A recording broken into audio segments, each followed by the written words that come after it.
What is going on, everybody? I am Nick Mac Daddy Mac, and welcome to the series premiere, first ever episode of To the Rack with Mac. And tonight, I have a very special guest joining me at this time. My man, Ryan from Light Out Sports. My dude, how are you doing? I'm doing good. I am excited and honored to be the first guest of To the Rack with Mac. This is lit, man. I'm so happy to be here, and thank you for bringing me on, bro. Absolutely. Before we go any further, I just have to say shout out to Ryan Vernell of The Ryan Show. This show is brought to you by TRS Productions. Get in touch with us today on how we can help you produce and promote your podcast or show as well. Now, Ryan, before we get into the NBA and everything that we want to talk about, why don't you tell them a little bit about what you do on the side, new rivals and all that kind of stuff? Man, so I'm obviously a content creator. I do it for fun. I am LightOutSports on TikTok, road to 100K. I got 77,000 followers right now on TikTok. I give you my predictions. I give you my takes. I give you everything. I might be wrong most of the time, but hey, it's all fun and games, and I love it, and we always have a good time. And New Rivals is the new podcast I started with the most hated man on TikTok, Papi Solo, and we're having a good time over there. So make sure to check us out, New Rivals on YouTube and Twitch.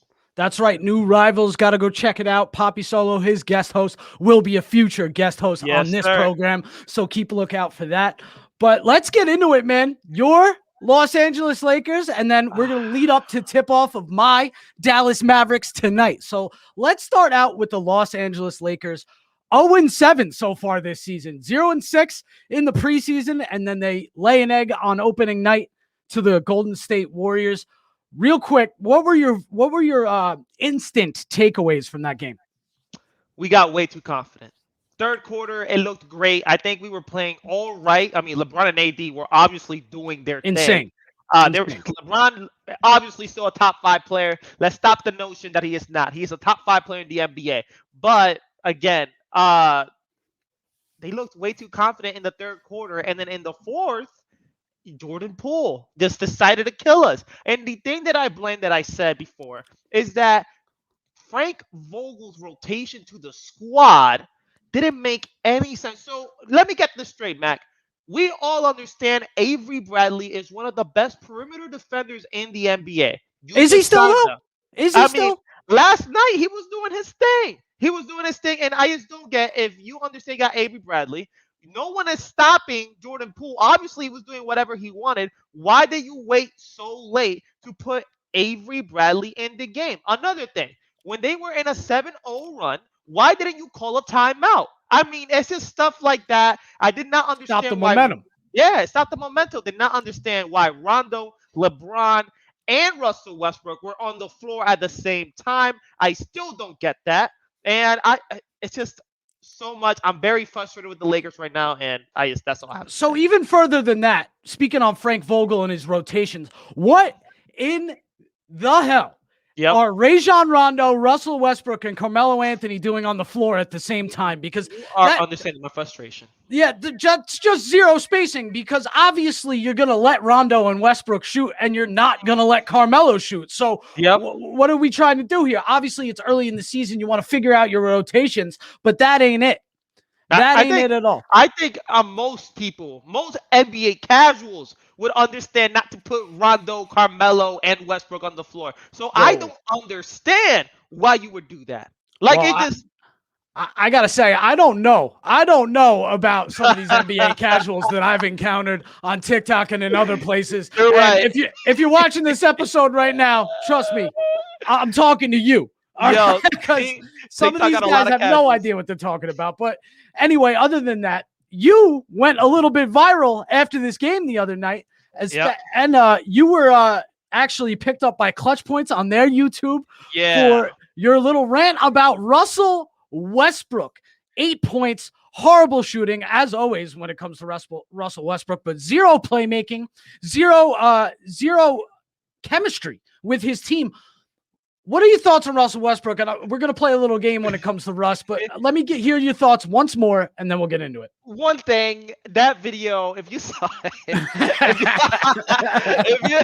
if you saw it, I just want, and if Westbrook saw that, I apologize. I obviously was just Don't apologize. frustrated. Honestly, I meant and didn't meant what I said. I just basically said trade Russell Westbrook right now. Moral of the video. But again, we all know Russell Westbrook has bumpy starts, and then he's just gonna pick it up. And again, he's in a brand new team with a lot of great players, so he's gonna figure it out. But does Russell Westbrook fit? That's the question I'm having. So, well, let me come to Russell Westbrook's defense right here, because I'm one of the biggest Russell Westbrook defenders in the world. You know that from my content outside of this show, and you know that from, just our private conversations. Yep. I love Russell Westbrook. I think he's one of the greatest point guards we've ever seen play this game. When we talk about true point guards and playmaking point guards, Russ is near the top, right? Yep. The thing is, every single season, it takes him 2-3 months to really start to click. And then January, February, March, this guy just takes over. Do you think that could happen this year with the Lakers? Or you think the way this team is built, it's never going to happen? I don't want to get nasty on this show, but no, get nasty. Yo, man, look. I was happy. I was happy when we got Westbrook, because obviously Westbrook, although on paper it doesn't really make sense having Westbrook on the Lakers, he's still Russell Westbrook. We're not just talking about any other point guard. We're talking about the Russell Westbrook, a legendary point guard. But we also had the option of Buddy Hield. So am I getting regrets on not getting Buddy? Am I getting regrets on Russell Westbrook? Maybe, but again, you are right. Russell Westbrook, last 3 seasons particularly, have been a rough start, and then he's got it going. Rough start, got it going, and then now a rough start. Obviously, hopefully, he starts getting it going. So I'm still in the fence with Westbrook. It could be worse, my guy. Dennis Schroeder could have accepted that contract extension last year, so it could be worse. And you got Kendrick Nunn behind Russ, so I mean, and Rondo as well, right? Mac, I'm gonna be honest. Don't say it. Don't say it. Say it, but don't say it. You would rather go. Are you gonna say yesterday? I rather have Dennis Schroeder than Russell Westbrook. Oh my God! That's a perfect segue. Oh my Lord, that's a hot take. That is a perfect segue into what I wanted to ask you next. I'm gonna name a few point guards, and I want to know, as a Laker fan, would you rather them right now with this Laker team as it is built today? So let's start it off. Marcus Smart. Ooh, I love Marcus, but again, no, I won't have Marcus. No, I'd rather have Westbrook. Mike Conley. Yes. Yes. This dude's been in the league a decade and a half, made his first All-Star game last year. Yes, I'd rather have Mike Conley than Westbrook at this very moment. Keep going. I don't even know if I can. Now, let's say, I know what you're going to say because it's a pretty easy answer, but this is the guy that could have been in LA had your boy Bron not traded him away. Lonzo Ball. 1,000%, I would love Lonzo Ball than Westbrook now. One more. Jamal Murray with the torn ACL.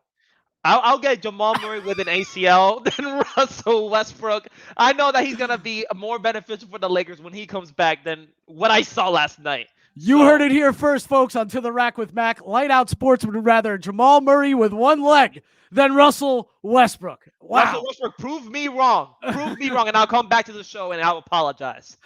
Oh, man. All right, let's keep it moving from LA because they played 2 nights ago. They're not even playing tonight. We've only got 3 games going on tonight, but we had a whole slew of NBA action last night. Before we get into that slew of NBA action, though, I just have to say one thing. Giannis Antetokounmpo is the best player in the NBA, and it's not even close right now. Look, Kevin Durant played great the other night, and I said all offseason, Kevin Durant is one, and then it's everybody else, right? But after what I saw, the playmaking, the shot creation, the mid-range, the three-point shot, this dude is on the verge of being absolutely unstoppable.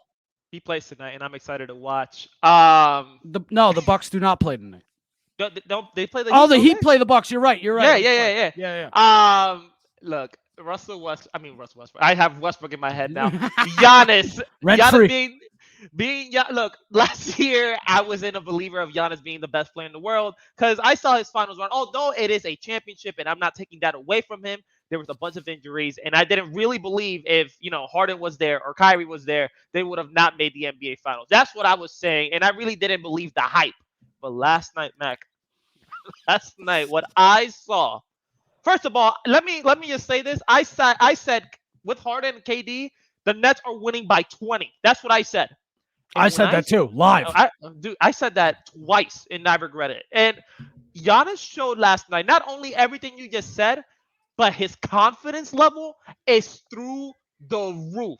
He Absolutely. does whatever he wants in the basketball court now. And I don't even blame people saying that Giannis is the best player in the world because I see it. It's like, oh, yeah, I could tell why people are calling him the best in the world. And this year, I mean, this might be the Giannis era. I think we just saw the beginning of Giannis being the best in the world 2 years to come. So it looks like the torch is being passed as we're watching it unfold before our very eyes. Now, the only problem that the Milwaukee Bucks are going to have moving forward is they are banged up. No Bobby Portis, no Rodney Hood, no, Drew Holiday left the game with a heel bruise or a heel contusion or something the other night. So they're going to have to get healthy in order to keep it going. And that is a concern definitely tonight against the Miami Heat. But we're going to be watching two of the best defensive big men in the NBA, and Bam Adebayo, Giannis going at it. It doesn't get any better than that, folks. Honestly, it doesn't get any better than that. Now, I want to talk about the slew of NBA action that we saw last night and all of the rookies that we have seen in action, before this draft, after this draft, during summer league, during preseason. We have all been saying on the same page, this is one of the deepest rookie classes I think I've ever seen, right?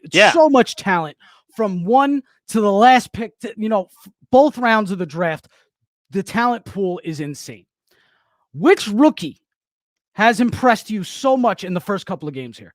Chris Duarte, my Dominican man, bro. No one was expecting him to score 27. And was it 6 threes last night or 7 threes last night?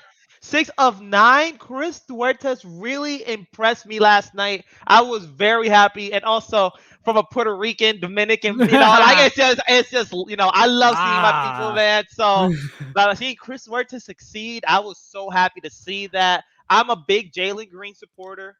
He only had 10 points last night.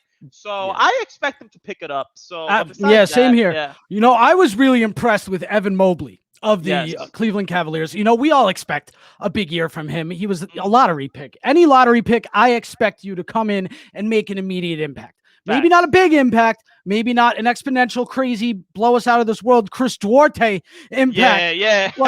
but somewhat of an impact, right? And that's what Evan Mobley did last night. 17 points, crazy efficient, crazy playmaking as a man from his size and the playmaking abilities he had. He set up Jared Allen quite a few times nicely. So the Cleveland Cavaliers got something brewing over there. I know they got absolutely blown out by a team we're going to talk about in a little bit, but just had to put that out there for sure. I got a question for you, Mac. Yeah. We both saw the Bucks Nets game. Should Cam Thomas got more minutes that game?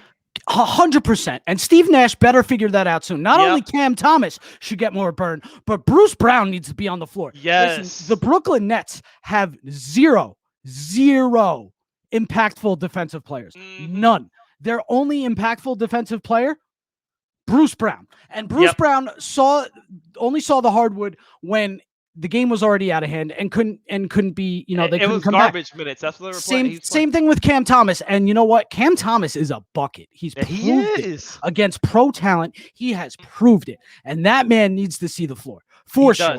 I mean, and he needs to see the floor before Javion Carter. I don't know what the hell that was, Steve Nash. Javion Carter should not be on the court before Cam Thomas. That's facts. But you know what? I think maybe Brooklyn got a little bit of a reality check the other night. Maybe Steve Nash, the last year and a half, has thought, man, I could really do that, like coast through this coaching gig right now, and I don't actually have to coach. But guess what, Steve Nash? The competition is fierce in the Eastern Conference this year. You have to coach this basketball team. And honestly, the underwhelming size and the underwhelming performance and development of Nick Claxton has really scared me so far. You looked lackadaisical the other night. Very sporadic finishing at the rim. He looked lost and uncomfortable. And one of the, and I'm not blaming James Harden, but honestly, if it's not working the first time, why try the second time? And this one, he did the 2 lobs to Claxton, and he missed both of those lobs. He's good. I like him. All right, he's not trash. I'm not saying I'm gonna come out here he's trash. And I know everybody knows that I'm a Nets hater. I get it, right? But Claxton, just the defense in total on that team, like you said, that team got a reality check. That this is no longer the Nets that we had last year because of the Kyrie Irving situation about the vaccine. That's their own thing, but they're missing Kyrie Irving, and it's showing on the court. So people saying that James Harden and KD could carry that team to the NBA Finals. I don't know, man. I don't know. Milwaukee looks tough. That's all Milwaukee looks tough, man. And I might have to switch up my Eastern Conference predictions because I think the Bucks might run through the East. They might. Anyway, everyone. Moving on again to the second slate of games that we saw last night, I want to talk about some teams that don't get a lot of national attention, but they're definitely getting some damn attention onto the rack with Mac. That is for sure. Some underrated teams that might be flying under the radar right now that you think could possibly make a playoff push. I want to hear from you first. Like you said, I think before the show, Minnesota. Minnesota looks tough. And I know it was the first game, but I am a. It was also Houston. Yeah, exactly. And I look at Anthony Edwards and I'm like, that guy's the real deal. I love some Anthony Edwards. He's cold-blooded. I love his trash talk. I love that he's cold-blooded. And I think this is the first time that D'Lo, Cat, and Anthony Edwards play together, and they look amazing. Again, it was against Houston. We get it. Let's see them go against a better team, and then we'll talk about it. But I have the Minnesota Timberwolves making the playoffs this year. All right. Well, I'm gonna stay in the same conference, but I'm gonna go in a different direction. I'm gonna go with the Sacramento Kings. The Sacramento Kings went into Portland last night on the road to open the season and beat Damian Lillard and the Portland Trailblazers behind 37 points from Harrison Barnes. They had a big night. Their young guys, not just Harrison Barnes, but their young guys look great. Tyrese Halliburton, De'Aaron Fox, to me, one of the most underrated players, if not the most underrated player in the NBA. And the big man, the center that they re-signed this offseason, the move that flew under the radar to everybody. I wanted my Mavericks to go get him so bad. Richaun Holmes. Down low. Holmes. He is a beast. He's going to make Sacramento forget about Marvin Bagley so fast they won't even remember that he existed. Marvin Bagley, the bum from Duke. As a Duke fan, Marvin Bagley, you're making us look bad like all the other draft picks before. All I gotta brag about these days is Kyrie, who's not playing, and Jason Tatum, who shot 2 of 15 from three-point land last night. So the Duke guys ain't showing up these days, right? I don't, but oh my God, man, I feel your pain. But Richaun Holmes, and not only that, Davion Mitchell, the young rookie who I'm really high on.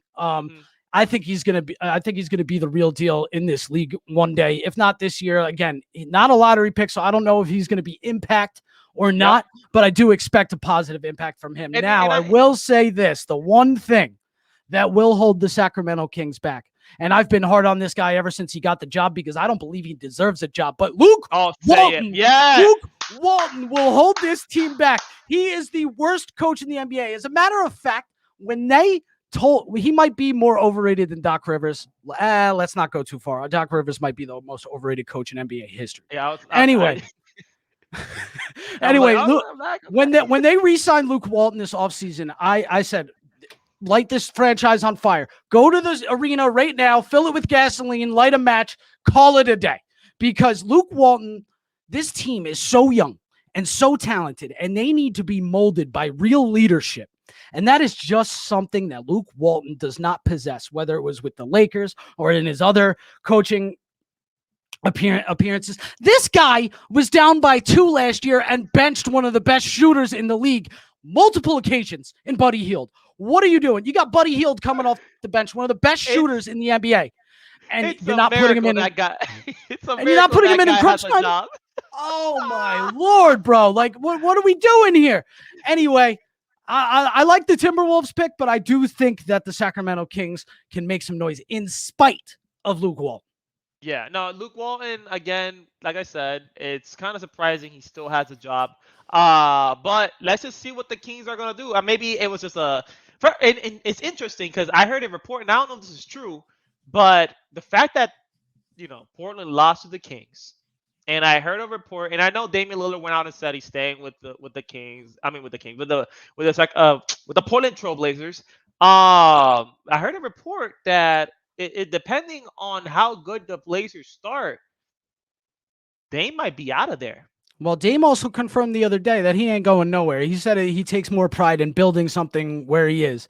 Now, we've heard players come out and say that before, and let's be honest, anything that the players say to a national eye and to a national audience is all BS. It's all BS. And also, I feel like this, the criteria of being, he stayed loyal to his team, I think that's dead now in the NBA. I don't think it's player empowerment era. Exactly. Like not back then, like, Jordan stayed with the Bulls no matter what. Like everybody's jumping around. Like that's the new thing here. So if Dame did it, I wouldn't even blame him. I mean, go ahead. It's okay now, Dame. No one is telling you to stay in Portland. It's your decision. So that's the thing I gotta say to him. So let's look ahead to some of the games we got coming tonight, because we got 4 teams making their season debut tonight.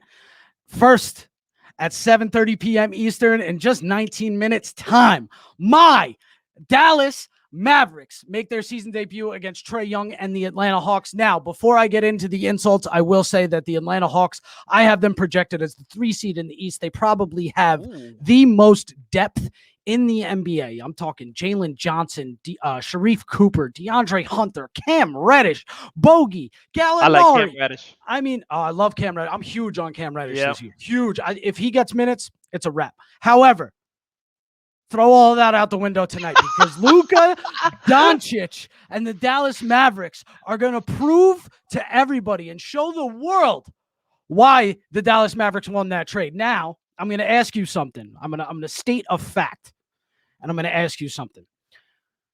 To me, right now, it would seem to the naked eye that the Atlanta Hawks won that trade. Now, this has nothing to do with Trae Young being better than Luka Doncic, because that's just false. That is false information. If you believe that, turn my channel off right now. You're casual. I'm sorry. Yeah. Luka's beyond Trae Young, but I don't even want to get there. Yeah, let's not even go there. But the Atlanta Hawks have done a much better job building around Trae Young than the Dallas Mavericks have building around Luka Doncic.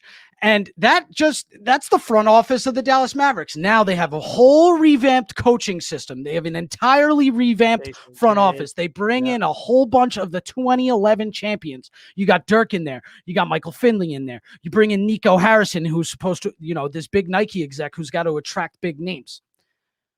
In 5 years, who wins the championship first, the Atlanta Hawks or the Dallas Mavericks? That's a tough question. That is tough because, again, I do believe Luka's better than Trae, but again, Atlanta, as of right now, has done a better job surrounding Trae with talent than the Dallas Mavericks. But saying what you said, I am going to have my biased take, and I believe that Luka will win his first rank before Trae Young. Wow. Yeah, I believe so. I really do. I mean, I look at Luka and I'm a big fan. I can't wait to watch Luka. First of all, I need Luka to win this game. This is a playoff mode for me. I feel like I'm in the playoff watching this game. I'm the Mavericks fan. I know, I get you, but I am. Trust me when I say this. Let me just go out in there. I know everybody knows this, but I am not a real Lakers fan. I'm a LeBron fan. Okay, as soon as LeBron retires, Mac, I'm gonna be there with you with the Dallas, rooting for Dallas, because Luka Doncic, I see him. I'm like, yo, this guy is the guy I want to root for, and I really hope Luka shuts the haters up tonight and beat the Atlanta Hawks. But again, would it be surprising if the Hawks win a ring before Luka? Not really, because their team as of right now is better than the Dallas Mavericks. It all depends if tissue paper Tingus Pingus can get his head out of his you-know-what and drop down below the foul line on either side of the ball. Matt, can I ask you a question? Yes. How important is this season for Kristaps? It's probably the most important season of his career, hands down. This is going to shape the rest of his career. This is going to solidify whether we just waive this guy at the end of the season or we actually can I think either way, he doesn't end his career with the Dallas Mavericks. I don't see that happening. I think we trade him. We need some draft capital. We don't have any now for the next couple of years. I mean, we might have a first-round pick next year, but I don't even think we have it after this season. A first-round pick. We don't have a first-round draft pick for the next 2 seasons, actually, now that I think about it. So if we could trade him for some draft capital and somebody would give us a first for him, I'd take it today.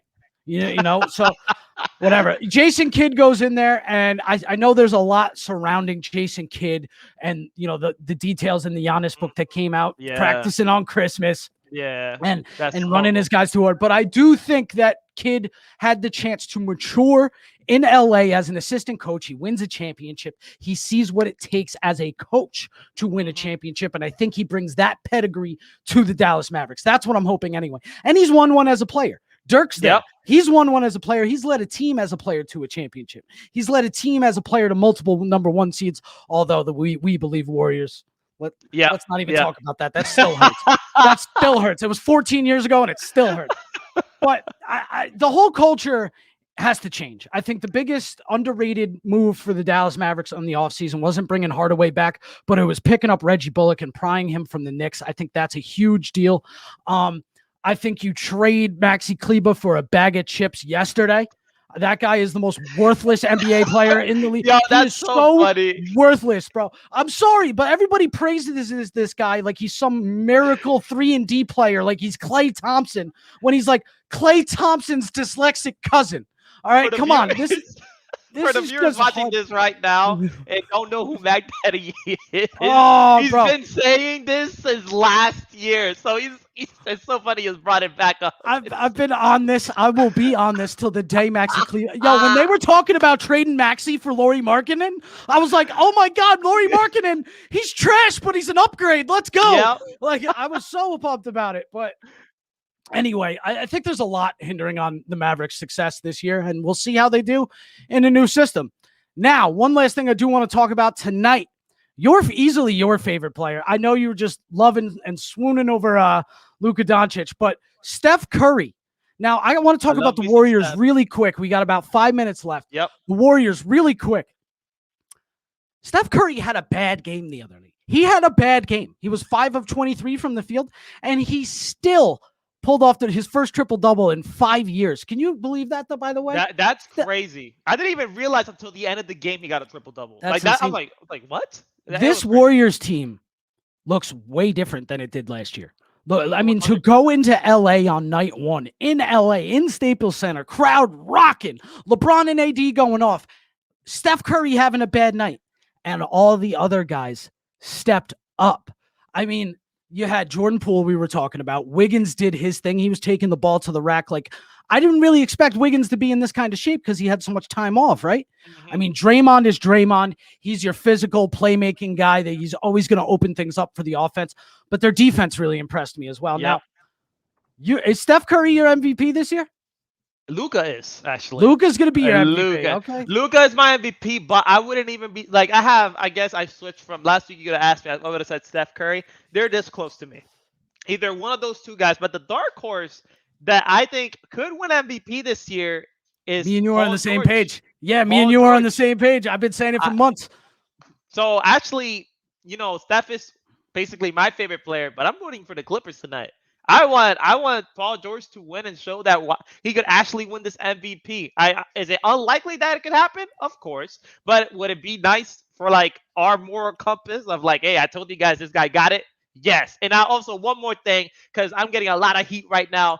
For all the Warriors fans watching this, I hope the Clippers beat you guys tonight because y'all did not. Oh my God, Mac, let me tell you something. Oh my God, I saw it. I saw raining hell on me. I saw it. Raining hell. You kind of listen, Rod. You brought it on yourself a little bit. I did. You know how to hype up a fan base, my friend.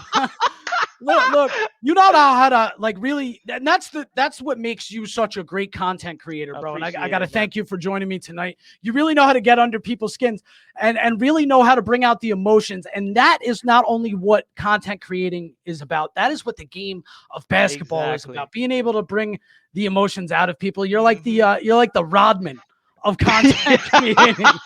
You know, that's you know how to make people get really angry and want to fight you, and then just throw your hands up and turn around and walk away like Rodman used to do.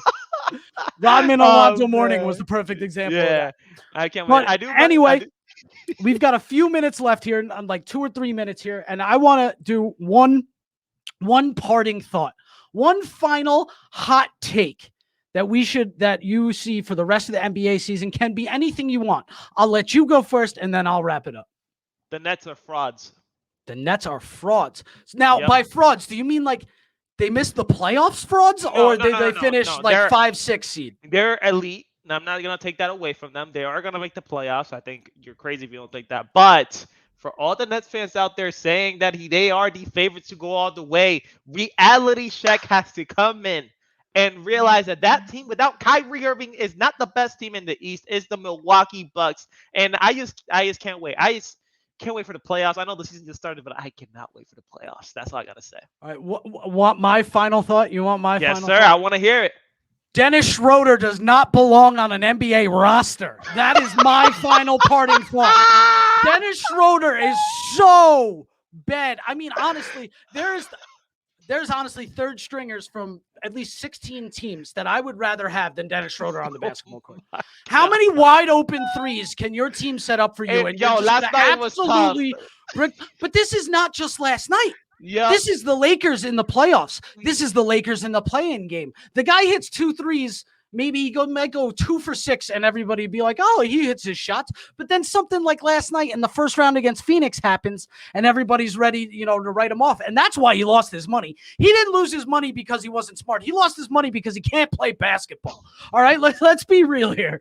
All right, so that's my parting shot for tonight: is that Dennis Schroeder, kick him out of the league. Adam Silver, Ime Udoka, Brad Stevens, do whatever you can. Get this guy out. Mac is on fire. He's almost as bad. He's almost as bad as Maxi Kleber, but I won't go that far. Man, if he says that, that's serious. There's no one as bad as Maxi Kleber. Oh man. All right, guys, that has been the first episode of To the Rack with Mac. Again, my guy Ryan Ray, Light Out Sports. Thank you so much for joining me. You can find him on TikTok at Light Out Sports, on Instagram at LightOutSports, and on Twitter at LightOutSports1. And please don't forget to go subscribe and check out New Rivals on YouTube, co-hosted by Light Out and Poppy Solo. I'm Nick Mac Daddy Mac, producer of The Ryan Show, professional sports journalist, and the best damn NBA content YouTube host that there is in this world. And we will see you next Thursday night at 7 p.m. Eastern. That's right.